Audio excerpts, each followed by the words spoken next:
ஓம் சாய்ராம். நம்ம சாயன்பர்கள் எல்லாரும் எப்படி இருக்கீங்க? எல்லாரும் நல்லா இருப்போம். ஓம் சாய்ராம். என் பிரியமான குழந்தையே, உன் தலையெழுத்தையும் உன் விதியையும் என்னால் மாற்ற முடியும். உன் அனைத்து கஷ்டங்களையும் என் காலடியில் சமர்ப்பித்துவிடு. நான் அனைத்தையும் பார்த்துக் கொள்கிறேன். உன் அனைத்து கர்மாக்களையும் நான் கவனித்துக் கொள்கிறேன். நீ தைரியமாகவும் நம்பிக்கையாகவும் பொறுமையாகவும் இரு. என் பூஜைகளின் மேல் மட்டுமே உன் கவனத்தை செலுத்து. பூஜை என்றால் எனக்கு சிறப்பான பூஜை, சிறப்பான நெய்வேத்தியம் வைத்து எனக்கு பூஜிக்க வேண்டும் என்று நான் சொல்லவில்லை. உன் மனதார என் நாமஸ்மரணத்தை சாயி சாயி, சாயப்பா சாயப்பா என்று சொல்லிக்கொண்டே இரு. மனதார என்னை பார்த்து கொண்டே இரு. மற்றவர்களுக்கு உன்னால் முடிந்த உதவியை செய்து கொண்டே இரு. உன் வாழ்க்கையை நான் பார்த்து கொள்கிறேன். உன் கர்மாவின் வலிமைகளை எல்லாம் குறைக்கும் வேலையை தான் நான் செய்து கொண்டிருக்கிறேன். அதைவிட்ட வேறு என்ன வேலை எனக்கு? என் பிள்ளைக்கு மகிழ்ச்சியும் சந்தோஷத்தையும் கொடுப்பதைத் தவிர வேறு என்ன வேலை இருக்க முடியும் எனக்கு? உன் கவலைகளுக்கும் உன் துயரங்களுக்கும் மருந்தாக உன் சாயப்பா உன்னில் இருக்கும் வரை நீ ஏன் புலம்பியே கொண்டிருக்கிறாய்? என்னையும் மீறி உனக்கு மனக்கவலை, குழப்பம் வந்துவிடுகிறதா? அப்பொழுது கவலையே படாதே. என்னோடு உன் மனதால் பேசு. என் கண்களை பார்.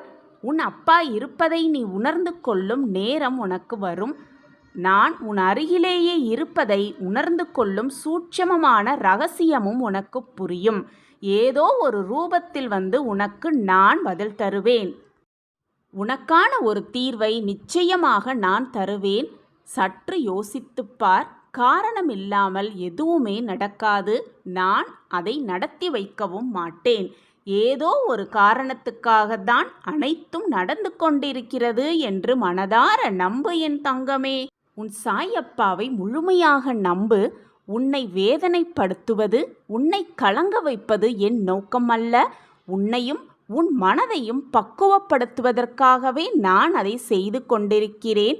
வாழ்க்கையில் ஜெயிக்க வேண்டுமென்றால் அவமானப்பட கற்றுக்கொள்ள வேண்டும். முதலில் ஒரு மனிதன் அவமானப்பட அவன் வாழ்க்கையில் ஜெயித்து கொண்டே இருப்பான்.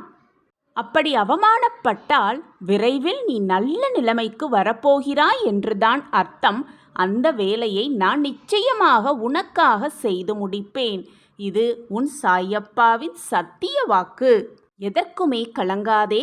அனைத்திற்கும் அப்பா இருக்கிறார். உனக்கு வேண்டியதை என்னிடம் கேள். என்னிடம் அப்பாவிடம் கேட்காமல் வேறு யாரிடம் உன்னால் கேட்க முடியும்? உன் கவலைகளை என்னிடம் சொல்.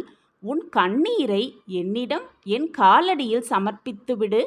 உன் கவலைகள் அனைத்தையும் ஒரு பூவிடம் சொல்லி அந்த பூவை என் காலடியில் சமர்ப்பித்துவிடு குழந்தையே.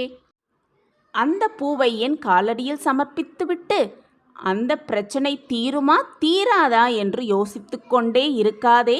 அனைத்தையும் அப்பாவிடம் ஒப்படைத்து விட்டோம். இனி நம் வாழ்க்கையில் அனைத்தையும் அவர் பார்த்து கொள்வார் என்று நிம்மதியாக இரு. உன் வாழ்க்கையில் வெற்றி பெற்று நீ மகிழ்ச்சியாக வாழ்வாய். உனக்கு வேண்டியது தகுந்த நேரத்தில் தக்க சமயத்தில் உன் கைகளுக்கு கொண்டு வந்து சேரும். அதை நான் கொண்டு வந்து சேர்ப்பேன். மற்றவர்கள் பேசுவதை பார்த்து எப்பொழுதுமே கவலைப்படாதே. உன்னில் இருப்பது உன் சாயப்பா என்பதை முழு மனதாக நம்பு. அப்பா இருக்கும் வரை எதற்குமே கவலை இல்லை என்பதை ஒரு தீர்க்கமான முடிவு செய்து கொள். நான் இருக்கிறேன், உன்னில் இருக்கிறேன் என்ற நம்பிக்கை மட்டும் வை. உன் வாழ்க்கையில் வெற்றி மேல் வெற்றி வந்து உன்னை சேரும். குழந்தையே, உன்னுடைய வாழ்க்கையை நினைத்து நினைத்து உனக்கு ஏன் இவ்வளவு பதற்றம்? நான் உனக்காகவே இருக்கிறேன்.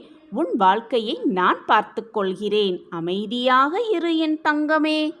ஓம் சாய்ராம். ஓம் சாய்ராம். ஓம் சாய்ராம். ஓம் சச்சிதானந்த ஸ்வரூபாய நமக.